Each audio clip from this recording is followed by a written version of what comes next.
When you're making your first game, you might be wondering when is the best time to actually get out there with my game and start marketing.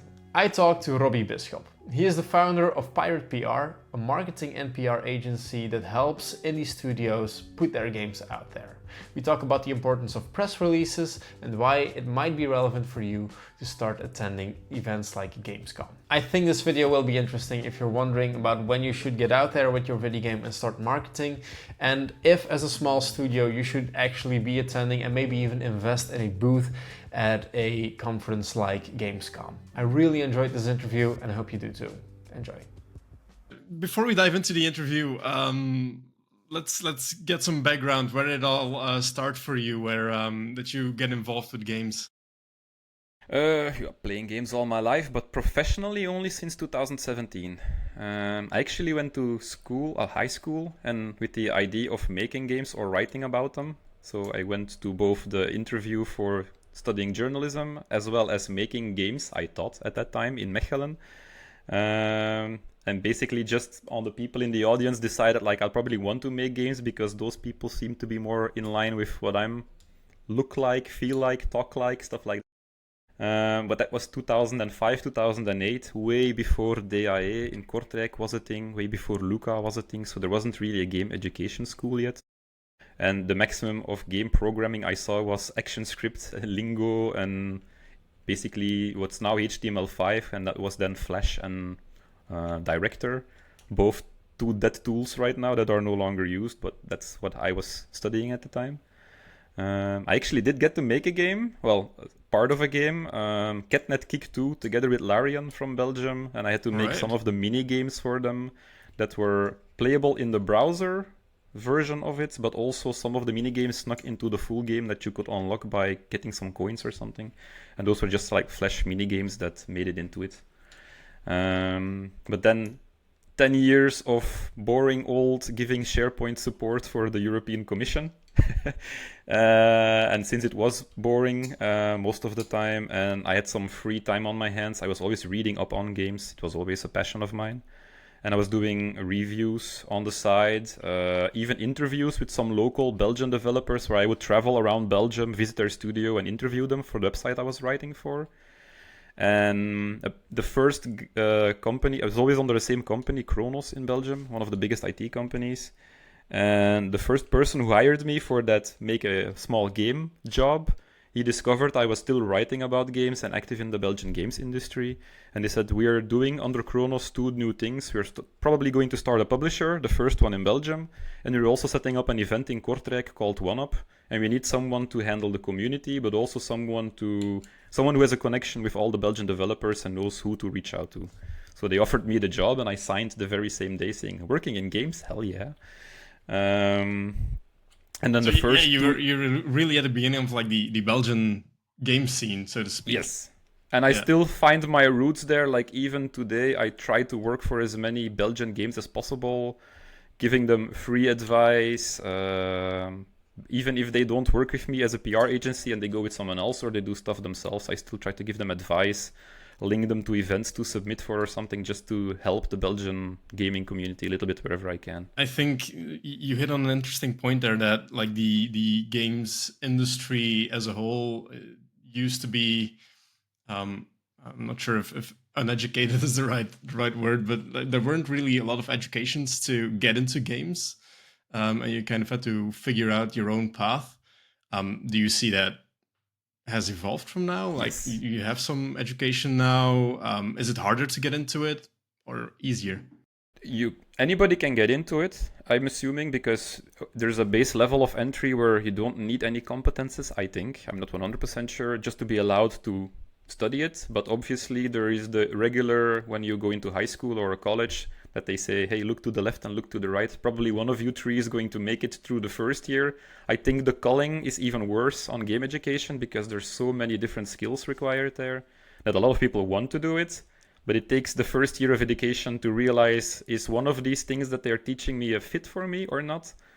And a lot of people just drop out because they realize how much effort goes into it and how much outside of just attending your regular school hours, that you also have to work in your after hours, educate yourself a little bit, practice. I think a lot of people underestimate that, myself included. Like, I wouldn't be a good fit to to coding. I wouldn't be a good artist. But it also took the 3 years of going to Mechelen at the not really game education that I followed. But it was only now that I noticed that doing this, what I'm doing right now, marketing and PR for games and still helping there, is the best fit for me. But I wouldn't have been a good programmer, developer, designer. Yeah. But in Belgium, I there are lots of solutions right now. Yeah, I feel like there are a lot of people assume that if you want to get into games, you have to know all of it. You have to be good at writing code. You have to be very creative. You have to be good at art. But you don't always have to take that path. You can work in the games industry also in a different way. Yeah, but to be fair, if in the current environment, it's better if you know a little bit of everything, even if you're specializing in one thing, because chances are you'll end up in an indie team. And when your colleagues are talking to you about the thing you didn't specialize in, you still need to understand what they are saying. You need to work together with them. If someone falls sick, you may need to pick up the slack a little bit and do something that you're not very comfortable with, but still do that kind of job. So the only position I can see where you have to do a really, really specific kind of job, like background art or something, is if you're working for a bigger studio that has that kind of budget where they can have specialized people who only do a very specific thing. And slots are very limited there. And there is the current trend of hiring somebody to do a specific job for a specific game, and then bye-bye, and then they hire a new round of people for the new game. So not a very healthy industry at the moment in that regard. So is that actually why you ended up working with indie devs? Because right now, maybe let's jump a bit forward. You run a PR agency and a marketing agency right now that's really focused on the games industry, and then within the games industry, you really have that niche indie developers. Yeah, and that's also the reason why I started the company. The first idea was to do it purely for Benelux games, so Belgium, Netherlands. But there's not enough games coming out from our countries, and I can't count on all of them to go like, yep, I'll go with Pirate PR. So they all have their own systems in place, or either they do it in-house or they hire another PR agency. So I think currently it's only like 10% Belgian games that I'm working for. But the idea was always to offer an affordable package for them, because a lot of people just don't do any marketing or PR. They basically just launch their game, they participate in a few free Steam events or something, and then the game comes out. And then there was no press release, there was hardly any outreach to creators or press. And then they're just hoping for the best. And this pained me so much. And then when you ask them, like, why don't you do that? It's usually the answer, it's too expensive. Because they're talking to the bigger PR agencies, and what they are offering usually starts at like 10,000 euro or above. And a lot of these indie devs are paying everything they are currently doing out of pocket. So they would have to get money from their own bank account just to invest in something that they aren't sure is going to make a return. And it just feels like too much of a risk to them. So here's me and also other PR agencies right now doing that for indie games at an affordable level. So that's because that actually was a question that I had for you. Like, you see a lot of teams that are trying to make a name for themselves and try to get their game out there.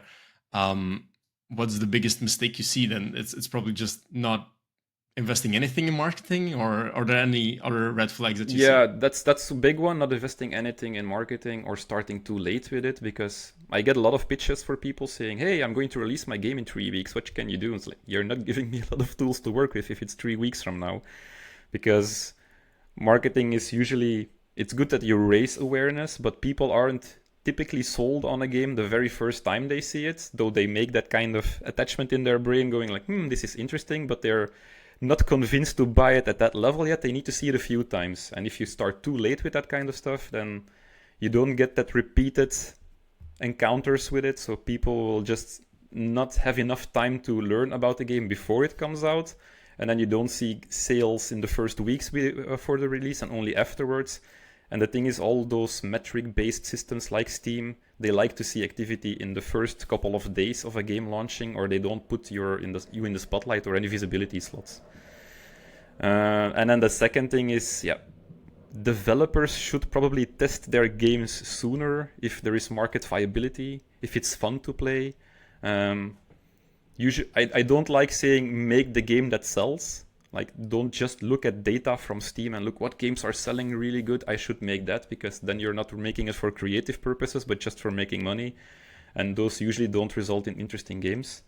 But it's still interesting to keep that in mind, especially if you're a team that can make games with a pretty quick turnaround, because if you're looking at trends today, it's not going to be the same trend in 2 or 3 years from now. But they should test sooner, and that's something I always see where people are putting a lot of hours, sometimes years, into a game, and they're still looking for what would make this game fun. And if you're like 1 year or 1 year and a half into development and you're still looking for that magic juice of what makes this game fun, then you might have already made a product that's going to be difficult to solve.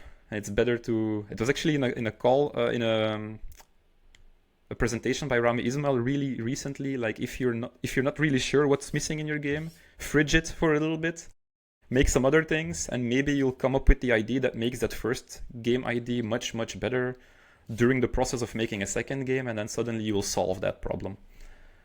And I see a lot of studios come to me with, I've been working on this game for six and a half years, and at that point it's already like an impossible task to make your money back on that if you're just calculating your hours invested in it.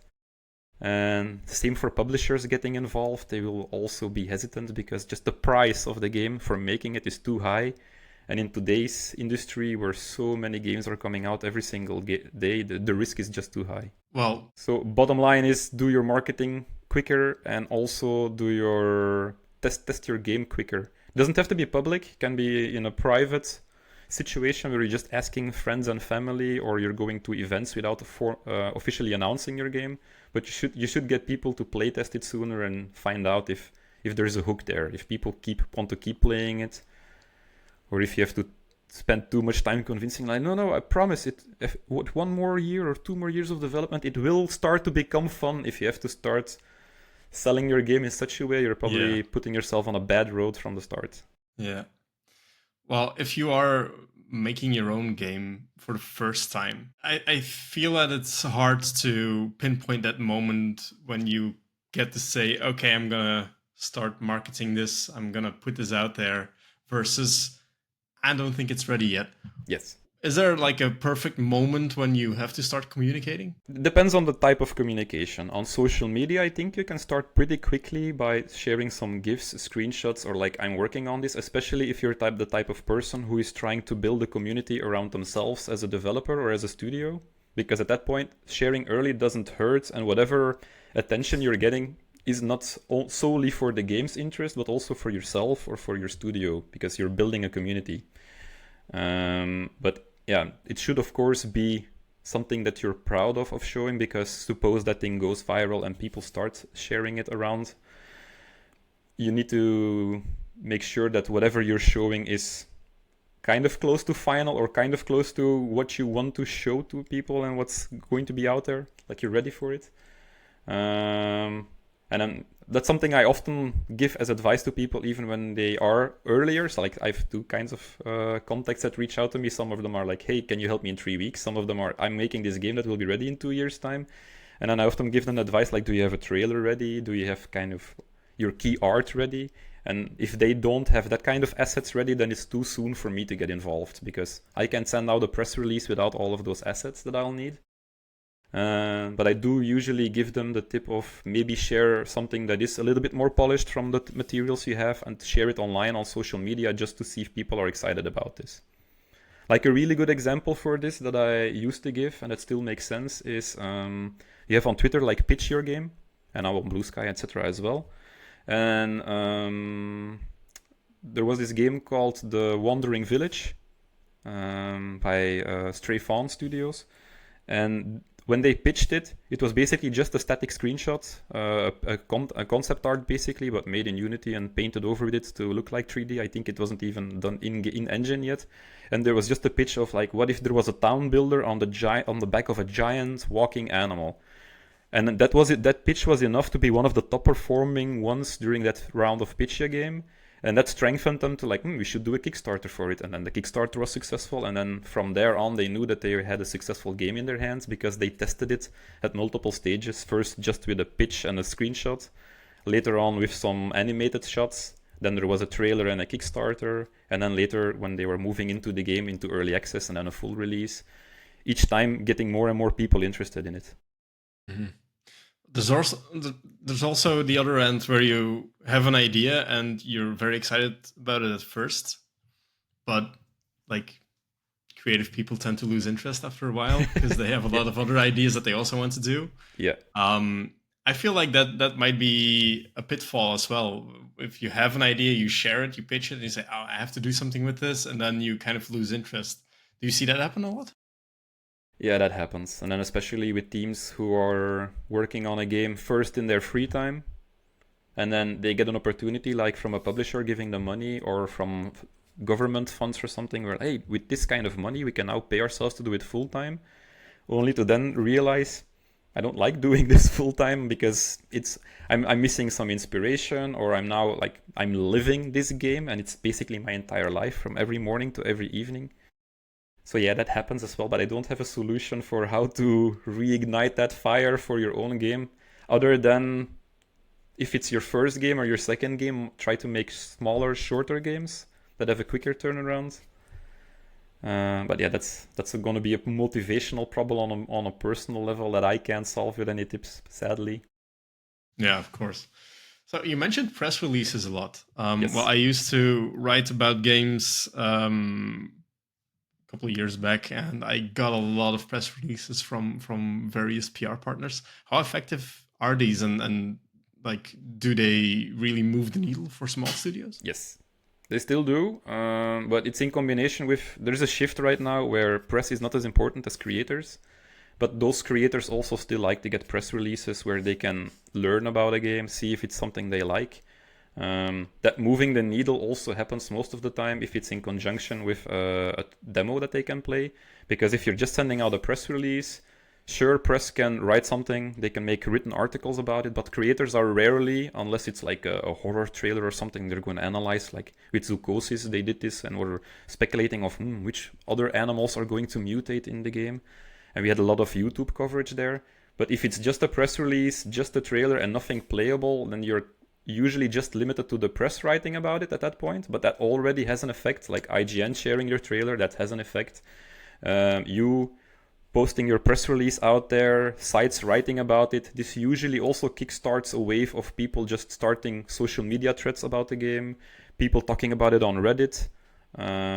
It's the first wave usually of people being aware of your game existing, but it's the big jump usually happens when you have a demo, because that's when creators can also start playing it on their Twitch channel, their TikTok, their YouTube. And if there's a really big one among them, that's when you really see the big spikes. Like, give a concrete example of earlier this year when we were working on a game called Katanaut, which is kind of like a 2D Metroidvania in the world of Dead Cells. Like Dead Cells meets Dead Space, basically. The only growth he saw was paid Reddit ads, and he could really just see like a €1 per wishlist kind of conversion at first, where he was basically paying for wishlists. Yeah. Then he did a press release with me, and then IGN shared the trailer, and some big sites like Gaming Bible shared it, Vice shared an article on it. And that's his first spike that he saw of a few thousand wishlists.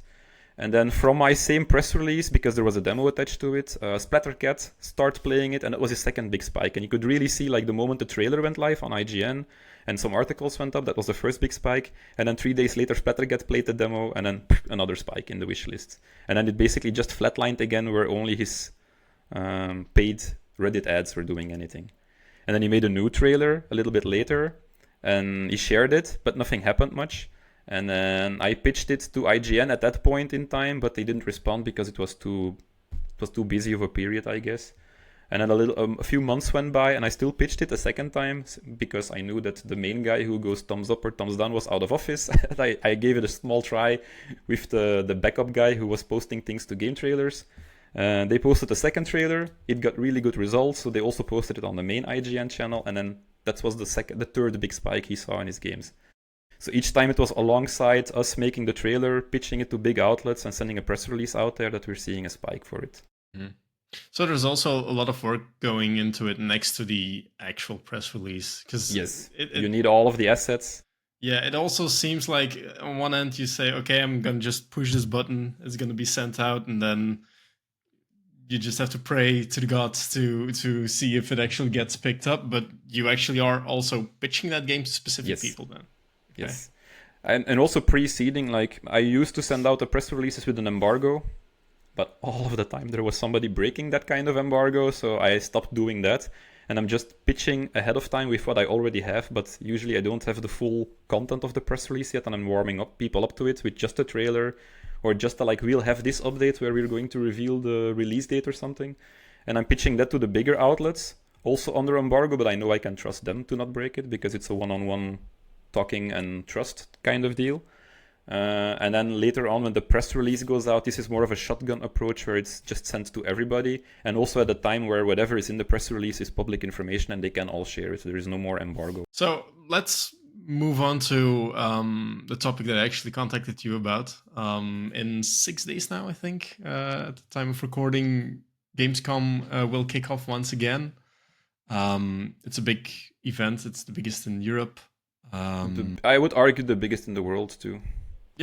Yeah. So it's something where a lot of people will be attending as well as looking at internationally. And I was really wondering, for game developers, especially smaller teams or solo devs, how important is an event like this for them? It's important because a lot of things happen around Gamescom as well, and it's usually it's an internal deadline. Like a lot of people work towards Gamescom to have their demo ready, not just for the people at the event physically, but also just to put it online on Steam and have the demo publicly available at the same time a little bit later. It doesn't really matter, but it gives them a concrete deadline of this is when we have to get things ready, and that helps already because people perform better under deadlines.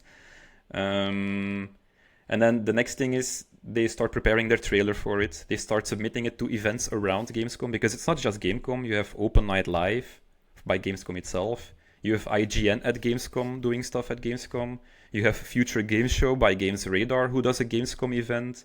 A little bit after Gamescom, you have The Mix this year doing something. It's more in line with PAX West, but still it's around the same time, so people keep that same deadline of I have to get my stuff ready by Gamescom. So it's basically just right now a moment where people prepare their assets, they prepare their trailers, they make sure their game is playable by an audience, and depending or not if they're attending physically with a booth there, they'll get a lot of feedback, and after this there will be a round of feedback, fixes to the game based on finally seeing a lot of people play it hands-on without just putting a demo up online and asking people about, hey, what do you like? It's really valuable that you can see them play and you can see where they struggle. Like a good example I always give is if you have a 3D open world adventure or something, and you start off in a pool with a waterfall behind you, and every single player just turns around and goes look behind that waterfall, and each of them is disappointed that there's no treasure there. Maybe put a treasure there, or you start picking up these things that they might forget telling you if you have a feedback form or if you just have an online demo and saying, hey, what did you think? And people will go like, yeah, I liked it. But you can build on that versus seeing them play, interacting with them while they are playing. It's valuable. From a marketing perspective, I'm not sold on the entire idea of making a return on investment there, because it's really expensive to go to an event like Gamescom. And even if every single person that visits your booth wishlists and then buys the game, you're probably not even going to make a return, just because it takes about 15 minutes for a person usually to play through a demo. So you can pretty much just calculate on how many devices you're bringing there and how much time the event is open, how many people maximum are actually going to play your game, and that doesn't usually turn into a return on investment there. Though, side note, press is there, creators are there. If they play for 15 minutes, that's going to have a return on your investment down the line, where they're interested in your game when it comes out. And they had the first taste of it during Gamescom, and then they will cover the full game when it releases. So that's the big win there. Yeah. It's interesting that you say that, because from a marketing perspective, you want to stand out, and I think it's one of the hardest places to stand out, because there's just so many games and a lot of big budget games as well that you have to compete against. Yeah, and if you're taking place like a solo indie dev or small studio and you're in an indie game arena, if you've never been there, basically everybody gets one arcade cabinet. That's the size of your booth, and they're just one next to the other. You do get a little bit of art above your game booth, so if you have a good striking visual key art, that's really important because people are basically window shopping as they're walking by. Also, one of my advices I usually give if you have a bigger booth or if you have the means to do it is try to get their attention besides just that one screen where somebody is playing on, but maybe bring a second screen that shows a trailer, bring a banner that stops them in their path, like think about the process of people walking through and how you can stop them to play your game. For some people, it's even something simple as bringing merch and then giving them something like a sticker or something if they play. But yeah, that's important how you're going to stop them there. And then what the bigger studios are doing is they usually have some kind of presence on the show floor where everybody can visit. They also have presence in the B2B area where only other game industry professionals are walking around. So not just publishers, developers, but also press, content creators, everybody with a press pass. They can access those limited areas. And then they usually pre-seed meetings in advance. So again, a press release will go out, and alongside that press release, there will be are you going to Gamescom? If so, here are some available slots. Do you want to come talk to the developer? Do you want to get an exclusive version of the demo that is not visible on the show floor to everybody? And then you have to find some kind of way to lure them in and to convince them to visit your booth and write about your game in advance. So when would you say it's relevant for a developer to attend an event like this? Because the things you're saying now is you already have achieved some stuff, you've reached some milestones. At what point are you ready to get out there and go meet other people?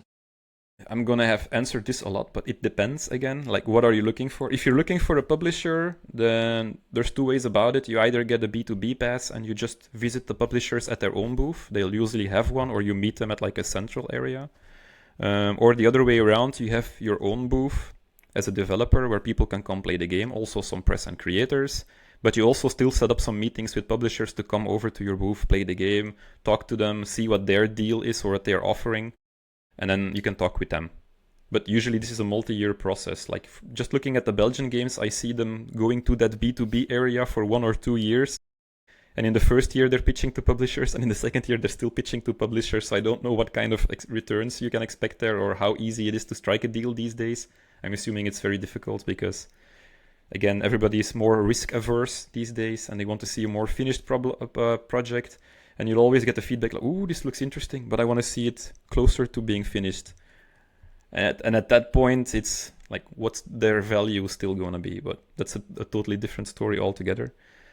And then there's the second aspect of I'm working on my game, but I want player feedback. I think this is actually the major one. When I was doing 1UP in Belgium, it was also the major pitch I was telling people, like, this is your first chance for a cheap amount of money to just have a booth. Players will come play your game, and you can watch them play live, and you get feedback on it. Some of them will convert into sales and wishlists as well, but your major goal should be watching them play, writing down feedback, and making your game better for the people who follow afterwards. And then the third time is when your game is actually available. If your game is out, people can buy it. This is when you would respect the least amount of returns from an event like this, unless you have big partnerships, like your game is present at Open Night Live, or because you're at Gamescom, you're taking part in a big Steam sale or something. Like, just being physically present at Gamescom is never going to return your investment on what the booth costs, which is often several thousands of euros if you're paying for your own booth. A little bit less if you're taking part in something like the indie game arena, or if you're lucky enough to be part of your own country delegation or something. But still, it's not negligible because you have travel, you have stay. It's really expensive. Like, just my own hotel there for a week was already 1,600 euro during that week. So yeah, it's very expensive. But the main goal at that point is to be not just at Gamescom, but also be part of all of the other events surrounding Gamescom. Like the night before Gamescom, there is Courage Cologne. That's already a good event to be part in. I think that one is free to participate in. And then just being present there, showing your games to press and media is valuable. Maybe talking to a publisher, maybe talking to other investors. I've seen a lot of games with a plan of we're only bringing this to PC, for example, talking to porting companies or publishers at such event, and then learning, oh, it's much cheaper than I thought it was to bring my game to Xbox, PlayStation, and Switch. Why shouldn't I travel this road? And then they do that. And then, yeah, the other thing, the fourth element actually is just networking. I would give the advice, and this is something that rings true to a lot of Belgian developers, I think, is not just talk to the local Belgian community there, because that's a mistake. It's a mistake I see them make all the time. Where I'm going, I was in San Francisco. I went to the park, and I just see all of the Belgian developers in a circle on the grass, going like, "That's very nice and cozy, but mingle. You're in the United States. You don't come here often. You should be talking to US people, basically. Like, don't just network with your own people, but take the opportunity to make contacts, because that's usually opens a lot of more doors." Yeah. I do sense like a central theme is make sure that you know what you want to achieve at this event. Like, have a clear idea, have a plan. I want to meet investors, I want to meet players, I want to sell the game. Just have something in mind and make sure that the whole planning that you have there is structured around that. True, yeah. That's even for me, because the first year I went to Gamescom as Pirate. Well, the first years I went, it was for 1UP.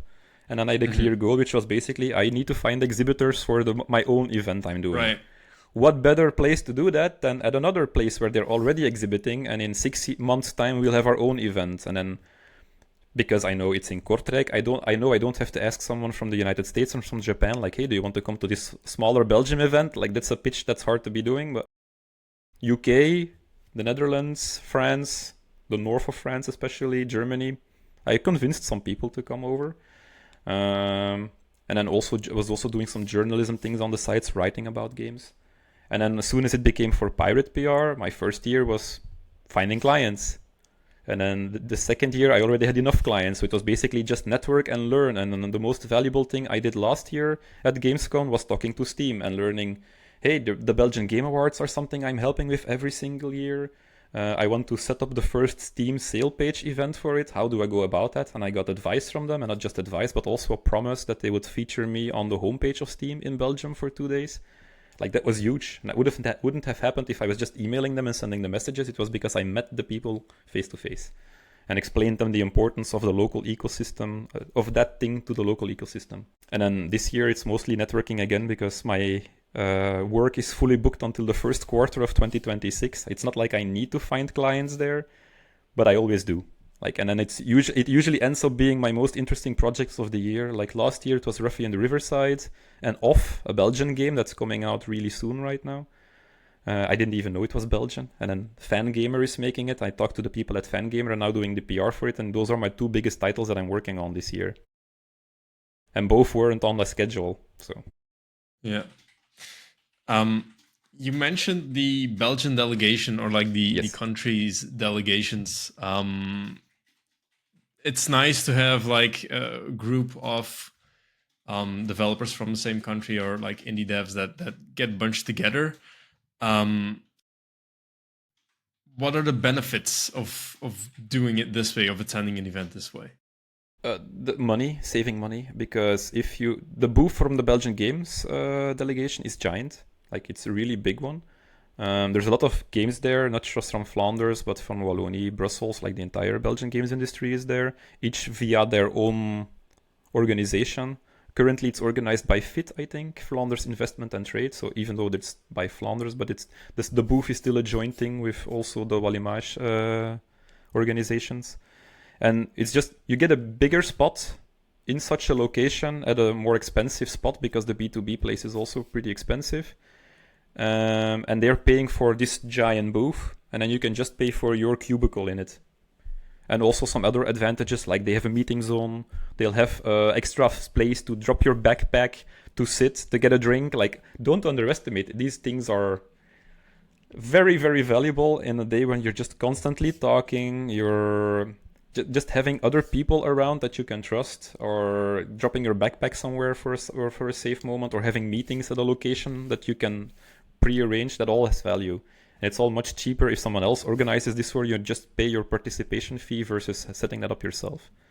Like one of the mistakes Kronos made when we were trying to start the first Belgian publisher thing was that the very first year we participated, we immediately went to the consumer area and we had a booth for Hoverloop and we had a booth for Journey for Elysium, and they were both wildly expensive, like 4,000, 5,000 euro per booth. And then you had to pay all of the people attending that booth and their travel and their stay. There's so little of a chance that you're getting your investment back on that. And it was much smarter that you just be part of the B2B area first, and then when you're showing it to the community, just take a smaller slot at a like indie game arena booth or something. Yeah. Or some countries as well. Poland, the Greek delegation, they also have their bigger booths in the consumer area in the indie halls. Yeah. I remember. I think it's even one hall that has like a lot of countries bunched together, if I remember correctly. Yeah, in Hall 5 or something, there's a lot of country there, but it's not as visited. Like you have the main halls where the AAA games are; those see the most amount of people. Mm-hmm. Then you have like Hall 10.1 if I'm not, and 10.2 if I'm not mistaken, which is like the indie game arena where most of the indies are, and there are lots of giveaways and throwing stuff into the audience. Mm-hmm. And then those country booths, I'm not sure if I would take one there because they're a little bit hidden away, and you can actually tell the second you enter those hallways that there's less traffic there. Like there's not enough people finding them, coming by them, but still cheaper than getting your own booth. Yeah. So are there downsides also to attending with a delegation like this?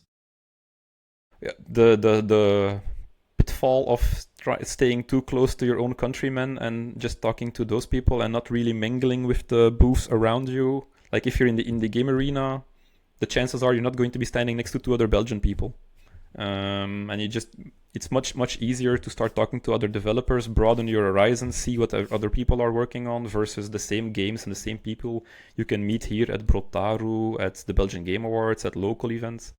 So that's one of the pitfalls there. And then the other thing is you still need to bring people to your own booth. And I don't think most of the delegation organizations, they do enough of an effort to like communicate. Like, for example, I'm now helping the Flemish games with the via Flanders Game Up, and I'm sending out a press release for them.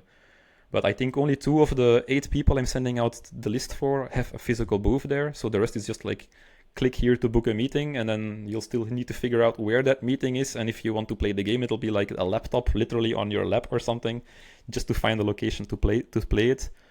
But what I would like to see is for each of those countries, they should basically say like, Germany is coming with these games, and they should send out press releases saying, here are all of the German games attending. Mm-hmm. And I'm in a lot of press lists myself as a freelance journalist, and I don't see that happening enough. And it's not that important. People just care about the games, and they don't really care that much about which country is it made in. But still, like for the developers itself, it would really be an added extra value if they see that kind of communication, and if they get that kind of team feeling like, yes, my country has my back, and they're broadcasting also. It's not just here's a booth, do it yourself, but they're also communicating about it. And not just press releases, social media as well. In Belgium, we have channels for Vlega, we have channels for Walga, we have Games Brussels, we have Belgian Games. But rarely will you see them communicate clearly about, here are the games we're bringing to the event. And we know how important it is to have a social presence and an online presence these days. But it's often forgotten. So we've talked about the upsides of an event like this, and it's clear that there are a lot of takeaways to have from it, but it's also very expensive. When should you not go as a developer? When you have nothing to gain. Like, we established that you need to ask yourself that question, like, what do I get out of it? And if the answer is nothing, then you should maybe just buy a visitor ticket and take in the atmosphere and just walk in the public areas and just see, like, what is Gamescom about for the first time that you're going, and not spend too much money on it. But yeah, that's a question you need to ask yourself, like, what am I getting out of it? And if the answer is not enough, then probably stay home or try a smaller local event first to test your game. Like in Belgium, we are lucky. We have things like this. We have Brotaru, which is happening usually every first Monday of the of the month. In Via Flanders Game Up, they're also setting something up. In Wallonie, they're also setting different organizations up. Like there are events in Belgium where you can just test versus local communities, and I would always advise to do those first because the cost is almost nothing other than just bring your laptop to the event, grab a few free beers, as often you're even paid for by the organization, and just talk to your local communities and some local players first, and then only when you think this is ready for a broader audience, bring it to a more expensive location. Like another example would be outside of Gamescom would be Tokyo Game Show. They offer a lot of free booths to European and US publishers and developers because they want to bring more international people to their event. But it's never free because even though your booth space is paid for, your ticket to get there, your travel to stay there, it's expensive. And especially if you're bringing if you're not just a solo developer, but you're bringing a team of 3-4 people there, it adds up quickly. Yeah. So are there things that devs overlook when they go to an event like this? Like, are there things they tend to not think about before they leave? Yeah, again, to that, remember what you want out of people. Sometimes I visit people's booths and I just see like the title of their game, and I see people coming to play the demo and then they leave. And then I talk to the developers like, that person that just played your demo, did they like it? I don't know. So why didn't you ask them? Like, why didn't you start a conversation with them? They can give you feedback. And then more importantly, if you see that they are not just like, I'm done playing this, I want to leave, in that case, just let them, obviously. But if they are more open to talking, like, just let that conversation evolve into, did you like my game? And then you have an ask for them, and just don't make that ask too high. Could be, hey, please wishlist my game. That's already one extra wishlist that you're getting, and then from somebody who you know who likes the game, so the chance of them buying it is a little bit higher. Or a lot of events will have award shows, and some of them will be community voted. So if you're going to an event with a community voted award show, your ask could be, instead of wishlist my game, but you can still do that one as well, but could be, hey, there's this app, you can vote for my game, and also by voting you can also win this bigger prize or by the organization or something. But people forget that call to action. So I usually carry around pieces of paper and a big marker and a Sharpie or something to like wishlist my game and just like sticker that on a booth or something. Or just remind people that there is a call to action or something like, hey, you can win a prize, or even like, come play this game and beat the high score. And if you beat the high score, you can win the full game upon release, stuff like that. Make that stuff visible. And if you didn't prepare for it in advance and didn't integrate it into your designs, you can still do some quick hacks to communicate that clearly. So that also leans into like follow-up. Like what do you do after an event like that? Are there specific things that you should always do? Yeah, if press and... That's also the first question you should ask when somebody is playing your game, is kind of figure out who they are. If they're just players, you ask for them, should be wishlist my game, vote for us, something like that. But if they're like, oh, I'm freelance writing for this website, or I'm a creator, then you probably want to get their email. So either you prepare, and it would be the best case scenario, is you prepare some kind of collection form with a QR code or a simple typable link or something, where they can just leave their name, their last name, their email address, and their channel. Or the other way around, but I wouldn't advise it, but that you ask them who they are and that you just quickly enter it yourself, but you are prone to make mistakes then. But in that case, you can follow up. You can, a week later after the event or 2 weeks later, just to give them a little bit of breathing room, you can send them the demo that they played at the event and give them a download link for it or a code for it. Or just collect their information and go like, hey, you played our game, it's coming out in 3 months. Can we send you a review code 3 weeks before the release? And just get that, keep them warm a little bit, so it's not the event and then only 3 months or 5 months later that the first time they hear from you is, here's that code for a game that you played half a year ago that you probably forgot about. So it's healthy to send them something in between. Yeah. Even if they won't respond to it, just sending that email to them is a reminder for them, like, oh yeah, this is... Just stay a bit more top of mind. Yes. Yeah. But don't spam, obviously, like, don't abuse it. And we are living in an age where if you're collecting their information with a form like this, you need to have some GDPR kind of text in there, like, it's okay for me to collect your data, it's okay for me to keep this. Just kind of hide that away with small text and a checkbox, but you do need to have it. And also an advice, whenever you're sending bulk emails to somebody, like if you're not doing it one-on-one, but imagine you build a list of 200 contacts during Gamescom and you're sending out that as a bulk list of 200, even if you're doing it as a solo person, you have to have an unsubscribe kind of link, or Google would put it in spam, and people can sue you for not following protocol. So you need a little bit of careful approach to this these days. I think there are a lot of tools that also standardize. If you have a WordPress, a MailChimp tool or something like this, it's already incorporated. And personally, I'm using Presley, which is also Belgian made. Right. There are always people who seem to be at every event you attend. So that kind of begs the question, how many cons are too many for a developer? Depends on if you're always attending Gamescom and you're always looking for a publisher. Chances are there's not going to be new publishers the second year, and you're meeting with the same people like 1 year later and just giving them an update when it doesn't have a lot of value. And then press and media, it's the same, and it's even not growing but shrinking every year because people are getting fired, and written media is taking a nosedive lately. So probably not too many, but I still think there is value in attending some in different locations. Like, first of all, you can start in Belgium if you're from Belgium and do some smaller events. Then you can upgrade to Gamescom, which for us is not that far away. The UK has some events that are not that far away. You can go to Paris Games Week, which is not that far away. But you'll notice that you'll start seeing the same people as long as you're staying in Europe. So it's maybe worthwhile, if it's not too expensive, but it is, to maybe go to San Francisco once for GDC. But again, there I wouldn't focus on press and media, but on publisher deals and networking with people like PlayStation, Nintendo, Xbox, having talks with those kind of people. And then the same for Asia, probably. Like if you're going to Asia, your main thing there should probably be, how do I localize my game into Chinese, Korean, Japanese? Who can help me with this? Who can do PR for this? But yeah, you're going to see diminishing returns at some point.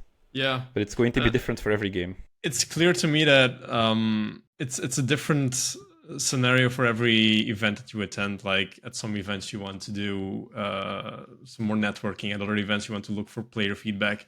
And it doesn't always have to be one of the big ones either. It doesn't have to be Gamescom every time, but there are also a lot of smaller events that might help you out. So that's actually good. It is an experience I would recommend to do at least once, to go to Gamescom. Would you recommend going to a big event first or a small event first? I would start small, because you need to know from yourself if you're fit for doing events. Like, I was a very introverted person. And then one of the first big events I went to was GDC in San Francisco. And my responsibility there was to draw people to the booth to come play. At that time, also again, Hoverloop was mostly it. Like we were also showing Journey for Release. No, yes, we were showing Journey for Releasing, but it wasn't playable because that was with VR headsets and it was just too much of a hassle to just clean it all of the time and move it around. And we had flyers in our hands, and we were just like Belgium Flemish shyness, like just handing them out. I'm glad I popped my cherry at a US event, because American people are much more open. Like, if you approach them and go like, hey, do you want to come play this game? Their response is much more likely to be, yes, sure, cool, awesome, thank you. Because they're more open, they're less hesitant to try something like that. If you try the same thing and your very, very first big event is Gamescom, and you have a lot more like Belgian people, German people who are more into their own, they're much more difficult to convince to do something that they didn't prepare to do in advance. So that, I think I got lucky there, and I also kind of like flipped the switch in my brain where I went from introvert to extrovert a little bit, and I get energy out of it right now talking to people, where before this was just draining me. It's weird that this happened, but I'm happy that it happened. And that was by going to not a smaller event, but like a more open event where I didn't have to be shy. Like, suppose you're handing out flyers and saying, hey, come play my game, and you get 20 no's in a row, you'll quickly stop trying. But if you try 20 times and you get 19 yeses out of 20 tries, then you'll feel reinforced to start to keep doing it. And then you boost. And when I was helping at Gamescom half a year later, I noticed that I was the one in the team, like, just not standing at my booth, but I was standing in the hallway, like legs spread almost, like, hey, come play this game, and driving people to come to the booth. And you only need to do this a few times, because as soon as people see other players queue up to do something, it flips the switch in their brain, and they go like, ooh, there's a queue forming for this game, and the 3 booths next door to it don't have a queue. So this is probably something that I should pay attention to. Yeah. All right. Cool. I have a few questions to round up because we've been talking for almost an hour now. So I want to respect your time as well. A bit more broad than just the whole convention thing.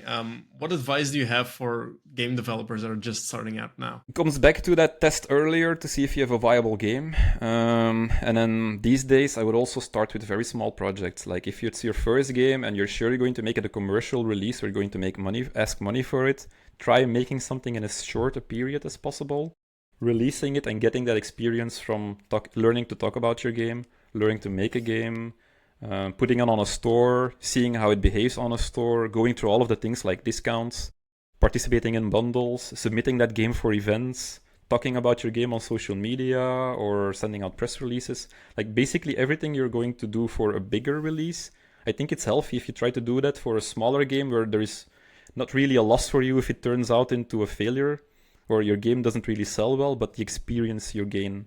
Plus, you also get to know yourself a little bit better, like what am I comfortable doing? What do I need external help for? And then you know for your next project, like, okay, I can make a really good game, but I suck at making a key art, or I can't make a trailer for the life of me. Then you know that you have to start outsourcing those things, and it's really valuable to learn those things on a smaller project. Good. So I'm trying to talk to some people who can teach me more about the world of game development and the games industry behind the scenes. So who should I talk to next, do you think, to help me in this journey? Some established developers, maybe. Somebody who has made a success and trying to find out why, because it's hard to go. It's gonna be hard to replicate exactly what they did, and when they did it and how they did it is also going to have different factors. But just finding a game that did well, like you said, you talked to Kevin from Liftoff. That's a very specific niche game that they made, but there's still something to be learned from it because their approach to marketing is totally different than all other games. You can't just shotgun and say, here's a drone sim. Do you like it? Very few people will actually be into drones already and like the way it controls. And then there's even a risk of sending out codes to people who just dislike it and they will never like it, and then suddenly they're writing a bad review or they're giving bad impressions, but they were the wrong people to target with it. And that's something to learn from already. And then sometimes you also talk to developers and you find out that the main thing for them was this big Steam event to submit for or something, and then you learn, okay, I should probably do the same for my game and submit for as many events, even though I don't think they are a fit. Sometimes they are.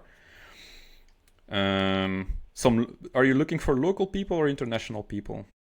Could be either. International is fine as like one example I would give is somebody I did a recent talk to. It was Matt Hackett, and he interviewed me similar to what you're doing right now, and he's making a game called Pixel Washer, and he also makes videos to help other developers with stuff.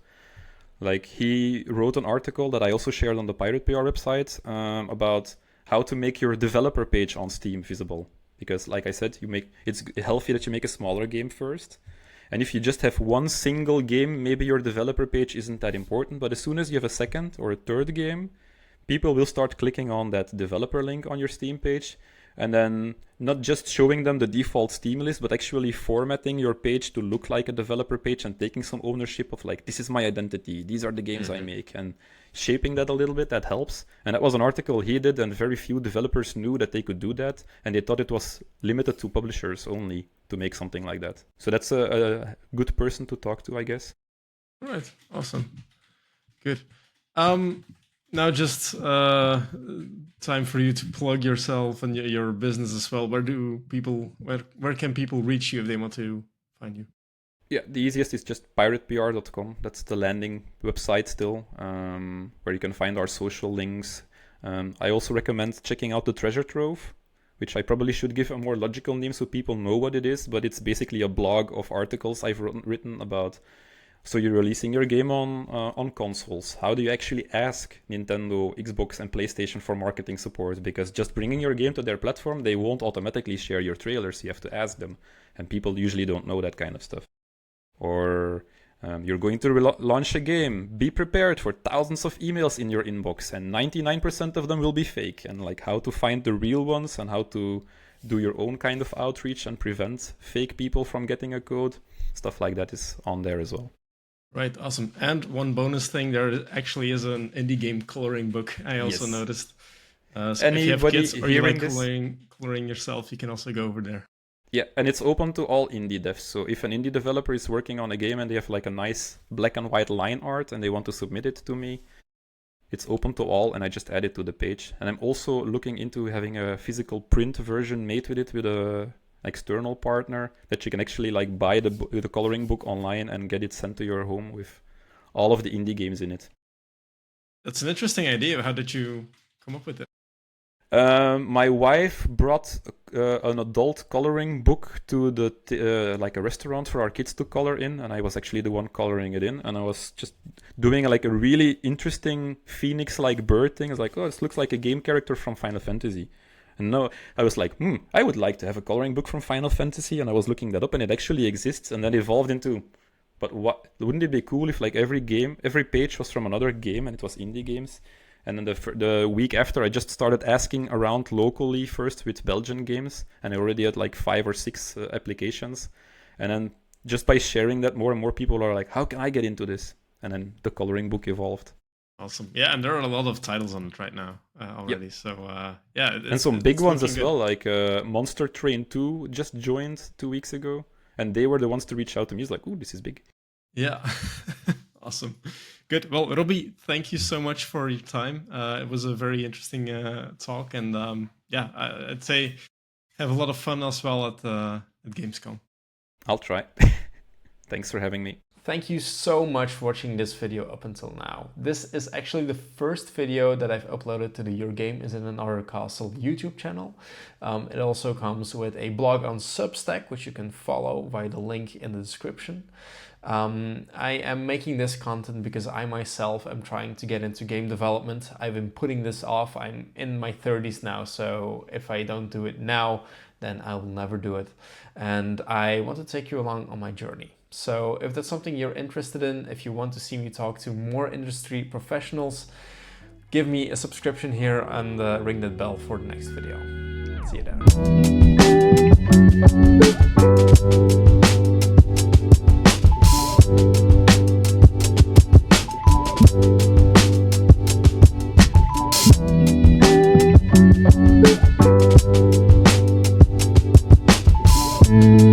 there.